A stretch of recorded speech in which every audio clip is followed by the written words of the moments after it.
Hi, we are the Savor Restaurant Resources team, composed of myself, James Grayson, Josh Brown, Andrew Topham, and Shad Baird. Um, as our team was planning for our capstone, we were presented with a unique opportunity where one of our team members, Shad, became a chief stakeholder in Savor, the 50% takeout app. Currently, Savor allows restaurants who are partnered with them to list food items at a 50% off discount for users to come and buy in-app and then pick up in store. But Savor has a grand vision of becoming much more than this. Their goal is to become the go-to app for independently owned quick service restaurants. And in order to achieve this, there's a few things that need to be done. The biggest problems right now for the business are retaining the restaurants who have partnered with them and converting users who've made accounts but not made any purchases. A few problems that we worked with the members of the business to identify are that the restaurant managers don't have any long-term data on how their sales are performing in the app. Also, the restaurants have to create food listings ad hoc day by day, and so it's tough for them to have routine around it and to integrate that practice into their daily chaotic flow in the kitchen. The Savor admin team has very limited tools to stimulate user activity such as sales. And the infrastructure was becoming increasingly problematic when events like going to a class and talking about the business resulted in a few hundred downloads, and that took down the server. A few alternatives that they were using to manage with this was to send manual weekly reports to the restaurant owners about their sales that week, although that didn't address the concern about longitudinal data. Also, the company offered a smart algorithm for auto listing these deals, which was actually just the entrepreneurs in the back room setting reminders on their phone and trying to make sure that they list the deals at the right time. And to cope with having no tools to communicate with the users to stimulate sales, they would message their developer in Pakistan. And if the time zone was right, he would manually run a script on his computer that would give custom notifications to the users to try to get them to open the app. So to address these issues, first, we created this dashboard to show key metrics for each restaurant.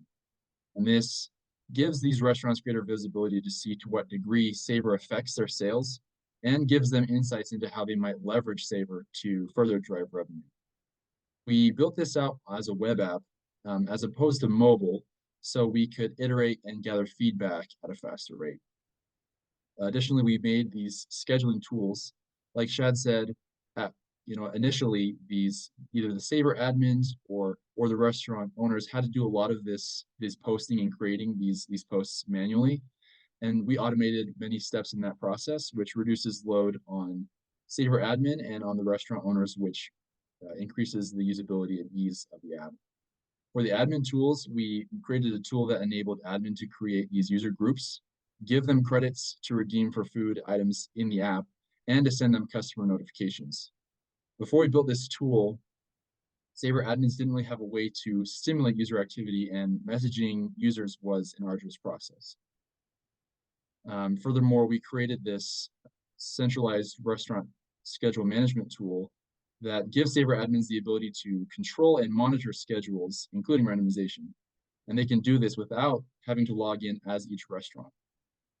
Lastly, we migrated all of the company's tech infrastructure to a fully featured cloud provider called AWS.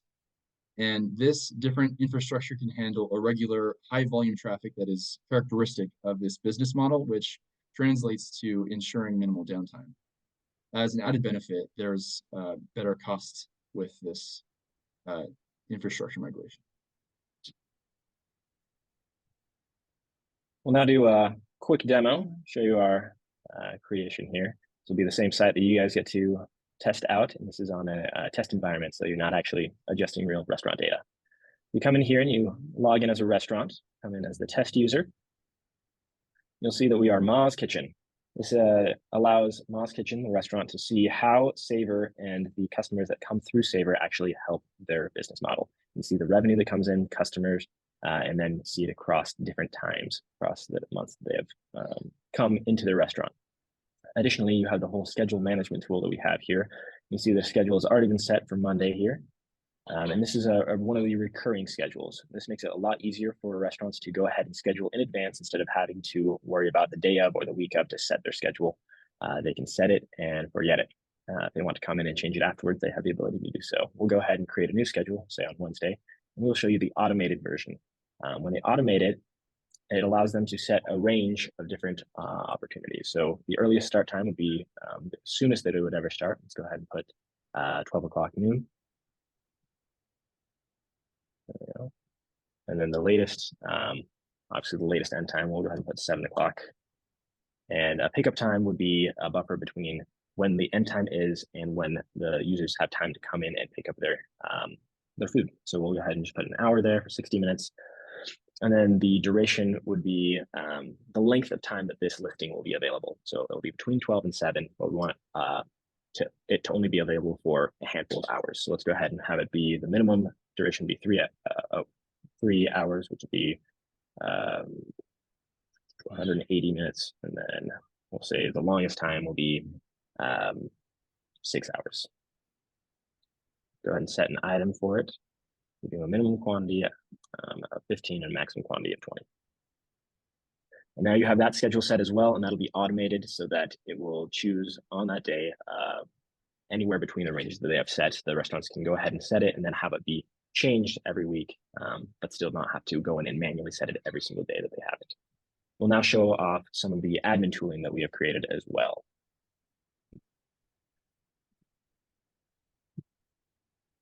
So here you can see on the same hosted site, we can log in as an administrator instead.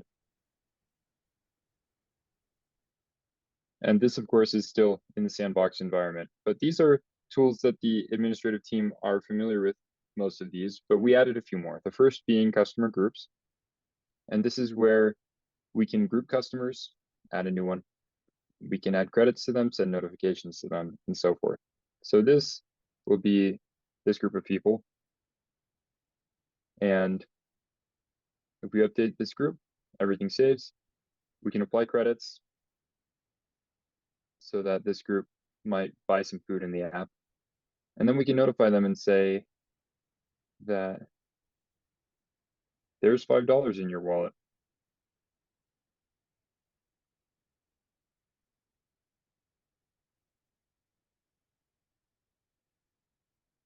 And then when we send that notification, it goes over Google Cloud's network and onto each of our phones almost instantaneously, with significantly less lag time, I might add, than messaging the developer in Pakistan, hoping he's awake, and then getting him to run it manually. Here you can see the view similar to each restaurant's schedule view, but instead we have a drop-down to view for each restaurant what their schedule is going to be without switching our login every time.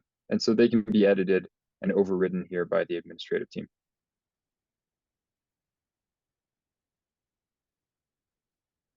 Next steps for our project include phasing out the old scheduling process. So the reason for this is that it works really well right now, but it does not cater much to flexibility in terms of what the restaurant owner may want to schedule in terms of varying quantities, times, and discounts. Next thing that we would want to do some more work on next steps wise is we have this custom notifications tool. Now we need to see what impact it has on user behavior and what changes need to be made to make that better or more useful. And lastly, we have all these scheduling tools on the web app, and we can build out these similar tools on the mobile side to reach an increased pool of users. And that's what we wanted to show you guys. Thank you for your time and have a good day. Thanks.